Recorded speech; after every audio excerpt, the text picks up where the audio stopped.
Rúnar, þungt tap hér í dag gegn Víkingsmönnum. Hvað hefur þú að segja svona beint eftir leik? Eitt var ljótt tap en Víkingar voru bara frábærir í dag og sérstaklega eftir fyrsta markið að þá eigum við lítil tækifæri til að gera eitthvað. Við erum fínir fyrsta hálftíman og þeir skoru úr sínu fyrsta færi eftir 33 mínútur og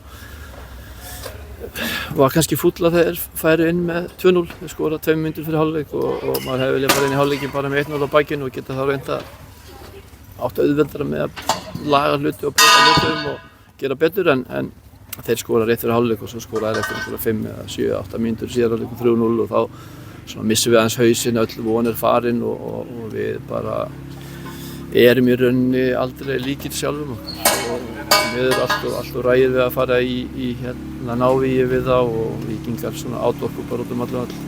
Þið mitt byrjið nokkuð vel, það var ágætis jafnræði framan á fyrsta marki og síðan fer þetta ekki nógu vel. Var þetta ákveðið andleysi eða var þetta meira bara gæði Víkingsliðsins? Hvernig metur þetta? Ég held að sé alls ekki andleysi, það vildi allir standa sig, það vildi allir gera en ég held að við höfum ekki þorað alveg að gera hlutina sem við erum vanir að gera þar sem margir okkar leikmenn eru flinkir með boltann og geta passað hann vel og kannski eru menn eitthvað smekir við að vera komin í svona stóran leik og við reyðum ekki eins vel við á Víkingar sem eru vanir þessu og greiðara velmanna lið og þeir eru búin að vinna 11 leiki í deildinni í röð, búin að vinna alla bikarleikina sína og það er ekkert lið sem kemst nálægt þeim en við höfum oft gert betur undanfarin 2-3 ár gegn þeim. Haldið leikjunum í meira jafnvægi yfir lengri tíma en í dag vorum við bara langt frá því og hvað sem veldur við erum bara að skoða núna næstu dögum en þetta er eitthvað sem við reynum bara að gleyma sem fyrst og einn leikur og það er öll liðin deildin búin að tapa einu sinni fyrir Víking nema kannski Breiðablik og þannig að við þurfum bara ekki að láta þetta hafa of mikil áhrif á okkur, þetta er ljóta tölur og allt það en við töpuðum bara 3 stigum en við erum með slatta af stigum nú þegar og erum í góðri stöðu deildinni og við getum ekki látið þetta